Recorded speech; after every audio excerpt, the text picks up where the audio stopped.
Griffin and Marcus Aldridge on the floor, and I get two of those guys are past their primes, but Yeah. just still the whole idea of it was like, Jesus, man, like this franchise really has come a long way, and it has kind of almost sucked a little fun out of the regular season. Like the Russell 42 and 40 team, you were living and dying with every game and every possession. Right. This is just kind of like, all right, they're down 5, but like they're gonna make a run and they're gonna win the game. Yeah, it's not that there's no emotional connection. It's just it happened so fast that we became this great. Right. We had Kyrie. Technically, we had Kyrie and KD last year, and we were still kind of above average. And now Last year was one of the weirdest seasons because it just literally didn't matter. It was all about just getting to this year with Durant back healthy.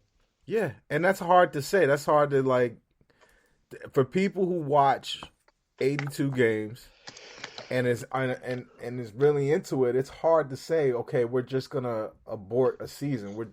And we did. That season was an abortion because it couldn't feel good. Like even the winning didn't feel good. Yeah, it was just weird. How? Okay, what is the most frustrating part of that, Bruce? Of going through a season that means nothing. What is the most what frustrates you the most? What's the hardest to deal with in that type of a season or last season, as I should really call it?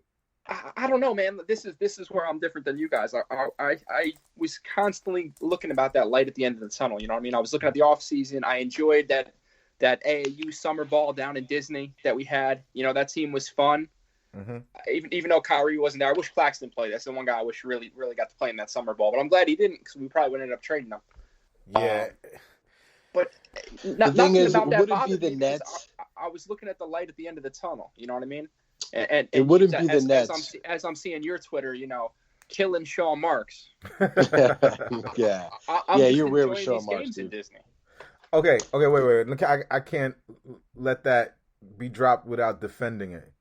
Look, we're as good as we are because of some things that Sean Marks did that was exactly what a lot of us were saying. I wasn't alone in this, right? And even the people who kind of ridiculed it was like, what are you going to do? Get Blake Griffin and have him play the 4? Yeah, it turns out we do. We did not have a competent front court. The game that we just won, this past game, we lose that game just from being small the way that we were when we came into the season. I think everyone in the fan base can now breathe a sigh of relief to know that Kevin Durant will only be playing the 4 and the 5 when it's ultimately necessary. And it doesn't even look like it. Like the best position for Kevin Durant, especially coming back the other night, is the 3. At the 3, he could be the most devastating weapon to ever, lace up sneakers on an NBA court. That dude. Do you guys think they're going to take Joe out of the starting 5 when Harden's back? Yes. I do too. Yeah, I agree. Yes, he's out of there, and it's because the reality is the teams we have to go through. The reason why we're confident right now that we're going to beat the 76ers is because we fixed the front court. Even scoring like we did, and we scored at a high clip before, but our defense was notably worse, not just because we didn't have James Harden, but also because we really didn't have any physicality up front at all. And do not sleep on the effect that Nick Claxton has on the team as well. Like having him is stepping in leprechaun shit. There's that dude, like, what a fucking win. Like, how can you not say Sean Marks is great? Because we flushed an entire team, an entire playoff team, the key members of a playoff team. We flushed them down the toilet, came up with James Harden, and then we still have Nick Claxton. That's unfair. Claxton he's like the one unifying force amongst Nets fans. Like everyone loves Nick. Nobody has a bad thing to say about Nick Claxton. Varying degrees. Free throw shooting. Varying degrees. I mean, he's not an offensive weapon, and it's mostly in his head because but he we has don't a need nice him to stroke. be. His free throw shooting is like the one thing you're like, this is he has to work on. But the way he shoots it, it doesn't look like he would be a bad shooter. Like, I feel like he can get to a reasonable amount. And just going back to last season, it wouldn't be the Nets if we didn't sign a guy like Durant and had to wait a year. And then COVID's hit. 100%, we have to wait 100%. it even longer, and now we can't even go to the games. Like, this is how it has to be this way for the Nets. Like, even when it's at its best and its peak, there has to be that, like, because we're the Nets, there's some weird circumstances surrounding it. You know what? Without question. Can I tell you guys something? This is important about what he just said. As a Knicks fan, as a former Knicks fan, I can tell you guys, it looks good from over here. It looks good over there at the Nets. Like, when you guys swept them in 4, and that was awesome. And like had those moments, like, do you understand there hasn't even been like a box office superstar besides Carmelo Anthony who's not really that box office visually? I'm just talking about the visual game that you watch.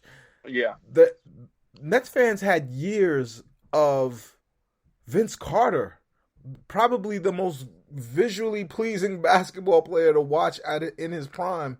And they had him.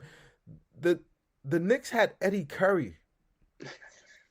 Right, and as nice as Stephon Marbury was, it's still a point guard game where you're kind of it wasn't the spectacle that Vince Carter was, and so in terms of just pleasant basketball, I don't look at the Nets the same way as most Nets fans do. Like I there's always this internal dread. I feel like this team has had great teams. It just was in a place where in a brand that it could not. Because you got to understand, if you're my age, the first like 14 years of your fandom were terrible.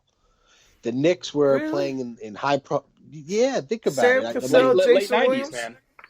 Yeah, it wasn't so. You're right. And then even after the Cassell years, which, they were looking excited. They made the big trade for Marbury. Everything went to shit after that. Right. And then, when Kidd came, you got Kidd those right were after. spectacular years. Yeah. But the 13 years before that, I was watching guys like Robert Pack and Chris Childs and I know, but it was still Mookie. It was Walters. It was Mookie Blaylock too. There was those. You're too young to remember the Kenny. Was on the team. You're too young to remember the Kenny Anderson teams, but if you're a basketball those are like nut, my first teams. The 92 playoffs, they played the Knicks. I went to that series, the 2 home games in Jersey, and it was dominated by Knicks fans. They won the 1 game, but that was like my introduction. And even those teams, they slowly fell apart. It was some bad times. I hear you. But and then Bruce Ratner came in and just destroyed the franchise. Oh, he certainly did. Yeah, he didn't have enough money. I owe him. We all owe him because the best thing none of this stuff happens if the idea to get to Brooklyn. It was a real estate deal. Yeah, and he's a real estate guy. Exactly. He figured that out, and I owe him because my property value is a lot higher because the Barclays Center is 6 blocks away, and and I think the team not only just giving some New York fans an option from the Knicks, but just the team itself never could be its full self. I mean, Vince Carter wanted to go there. That's hard for me to say. Nobody wants to go to New Jersey, and Vince Carter wanted to go there. But I think if the Nets, if they were in Brooklyn at that time, I think Kidd would have never left. I think, they would have signed other dudes. We would have been the team going head to head against those Celtics teams. That I don't think Jason Kidd, Vince Carter, and somebody else is that far off of what they were in terms of super teams. No, but we would have kept Kenyon Martin instead of trading Kenyon Martin for 3 first-round picks. You know what I mean? Bruce Ratner's got money, but he doesn't have NBA owner money. He wasn't in it for the basketball team. He was in it to acquire the asset, move them to Brooklyn, and flip them. And that's essentially what he did. He found Prokhorov. He got the team close enough. Prokhorov came in and did the rest. He did a hard money flip. and you know what? He should be a legend for it. So without question. He was a trash owner in Jersey. I remember those times when you guys was playing for the John Wall draft pick. And he was a part of that because he liquidated the team to be able to afford to hold on to it. But Bruce, you're a Jersey guy, right? Yeah. I was born and raised down the shore. Were your friends Nets fans? I got a couple friends who are Nets fans who probably haven't watched the team since the Paul Pierce KG year. Right. Now this year I'm getting texts again from a couple, casual Nets fans, but like you, most of my friends are Knicks fans. So, New Jersey. First off, even if you lived in Jersey, going to the stadium on like a Tuesday night sucks. That was just not a good place to go watch a game. And the Knicks were the NBA team before the Nets even were in Jersey. So like those generations they're going to root with usually who the parents root for, older siblings and things like that. Yeah, I mean, I remember going to a finals game, and probably the first year they went to the finals, 2004 maybe, I can't remember. And the place wasn't even sold out. Like, you could walk up to the door and get tickets. Yeah. I mean, where else those are some embarrassing years. Yeah, absolutely. That's crazy to even think of. And it's not even that far from New York City. And no, not at all. And I will always say, like, if you look at where teams win championships or have winning traditions or were winning in that era, it usually produced really good basketball players coming out of it. Like LA right now is producing basketball players because the Lakers are there. As a culture, that region is basketball centric. New York, shockingly, hasn't produced that many NBA players. They produced a few, but they're not producing Dr. J anymore and Lou Alcindor.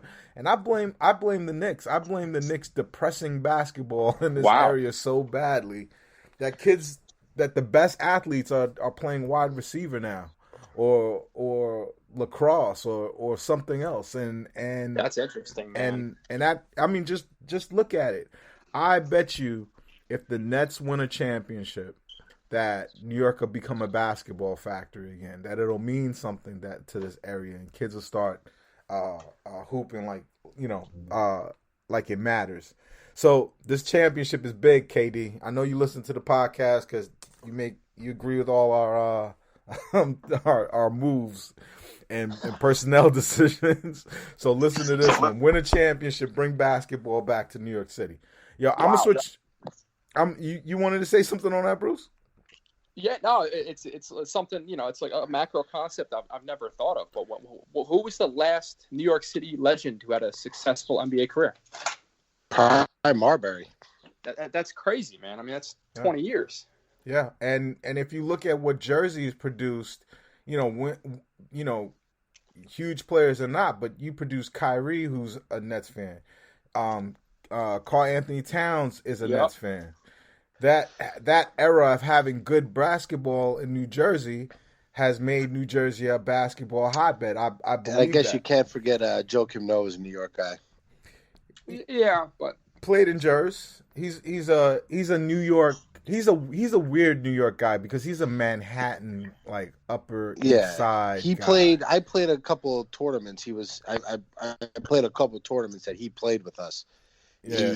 He never came to a practice. He showed up to a couple tournaments at the Island Garden out here on Long Island, and he wasn't really getting that many looks. He was getting looks from like schools like Hofstra and stuff.